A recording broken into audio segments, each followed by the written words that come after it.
Welcome back to the Brian Crombie Radio Hour on Saga 960. Well, that was a sobering conversation with Hussein Ahmed, the CEO and founder of Yorkville Asset Management, about the prospects for the economy. His paper, The Great Reset, is well worth reading if you get a chance. Yesterday, the World Bank came out with a announcement that they think that there's a very significant chance of recession, if not stagflation, that many countries around the world are going to have. They said actually it's going to be difficult, if not impossible, for them to escape from having a recession, and that they worry that we may return to the era of 1970 stagflation. For any of the listeners that are old enough to remember the 1970 stagflation, it was pretty crappy and led to some government policies like wage and price controls that still resonate today as some of the most disliked policies in history. I want to talk about two things that come out of this, if I could. One is, during the last election campaign, I talked a lot about financial sustainability, or the lack of financial sustainability in our system today, and my concerns about it because of unbelievable increased government debt that has led to a situation that I fear, and the World Bank now talks about, and Hussein talked about it, that governments have got little left in their cupboards to deal with a recession and get us out of recession, such that we may be stuck in a low economic environment, whether it be a recession or an L-shaped recovery like Japan was in for something like 10 years, for a long time. After the global financial collapse in 2008, 2009, governments expanded their participation in the economy dramatically through government deficits, through spending, through quantitative easing, through lower interest rates, et cetera. And it probably saved the global financial system and a lot of countries' economies at that time. During the pandemic, we did similar things. But the impact of those two things, and in the middle with little, if no, discipline from a financial standpoint, we're left today with debt in governments like we've never seen before. And because of low interest rates, we've got debt on personal balance sheets and on corporate balance sheets that are extremely high. The leverage in the system is significant because of cheap money.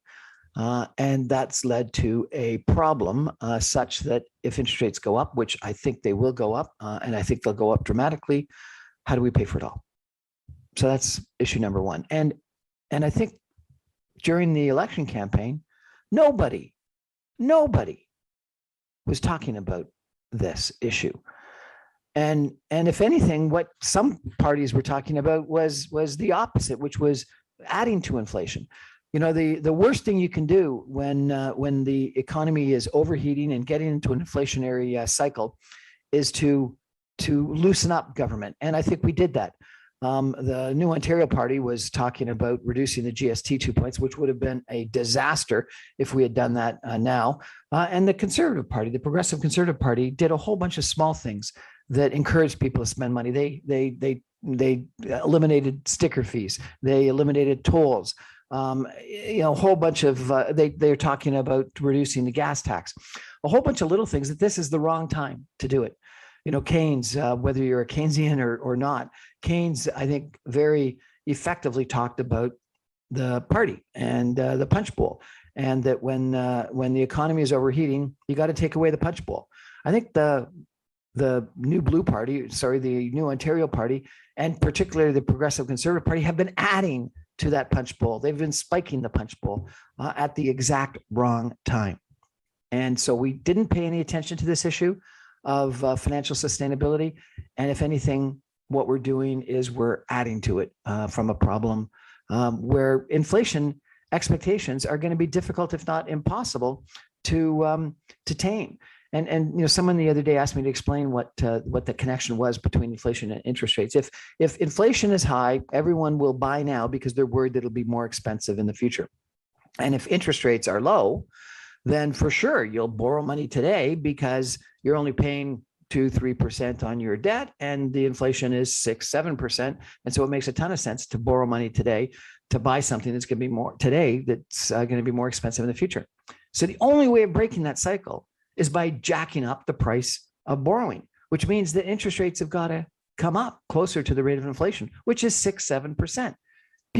Most people can't remember when interest rates were 6-7%. This is the biggest difference between interest rates and inflation that we've had in 50 to 70 years. So, and I don't see anything that's going to say inflation is going to come down, because it's caused by supply changes, supply constraints. It's caused by the Russian invasion of Ukraine. It's caused by food shortages. It's caused by gas prices. It's caused by housing prices. Inflation is going to stay high for a while.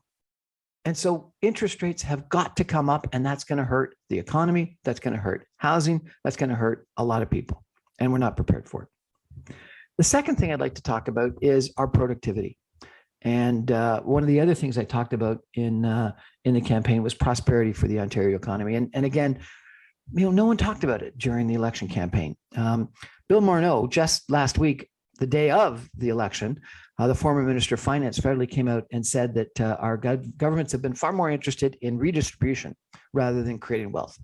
And that is sort of a historical socialist left-wing kind of policy where you don't care that much about wealth creation. What you do is care about redistributing the wealth that exists. The problem is it's not a long-term sustainable solution. Again, you've got to have wealth if you're going to cut up the wealth and share it. And I'm certainly a believer in a lot of government programs that help the poor, that help the needy, that help disadvantaged groups.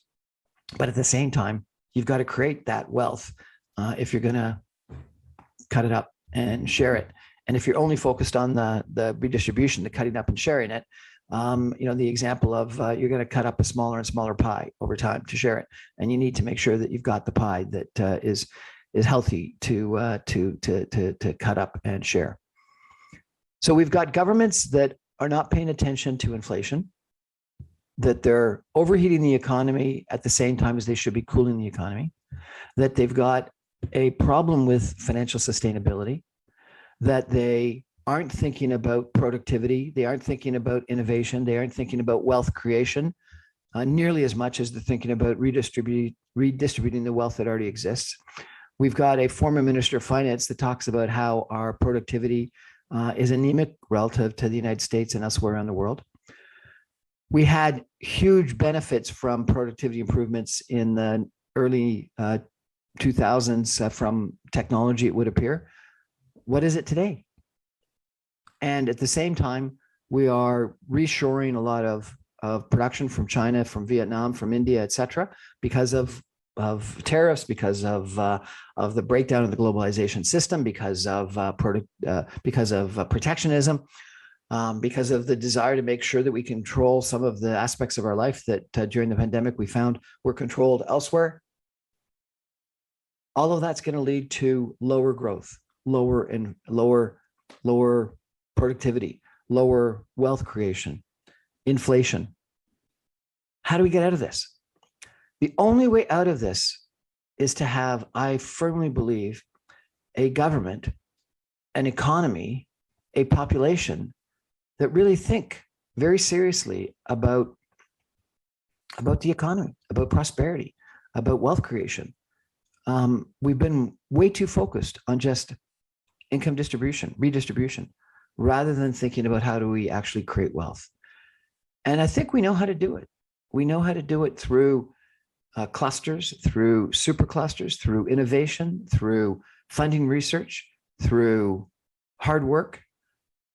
We don't do it through massive amounts of increase in government debt. And that's the problem. And so I think that this conversation we're having today with Hussein Ahmed is very interesting and helpful. The fact that the World Bank came out yesterday and talked about a period of stagflation that might continue for a while, and it's going to be almost impossible for countries to escape recession. Governments and people and economies and business people are going to have to rethink things in the next couple of years, because it's going to be a very different environment. Could be slow growth, could be negative growth, could be focused on debt pay down. Interest rates could be significantly higher. It's going to be a tough couple of years, but we're up to it if we have governments that are up to it. Anyway, that's my show for tonight. I'm on every Monday through Friday, 6 o'clock on 960 AM. Thanks for joining us. Good night.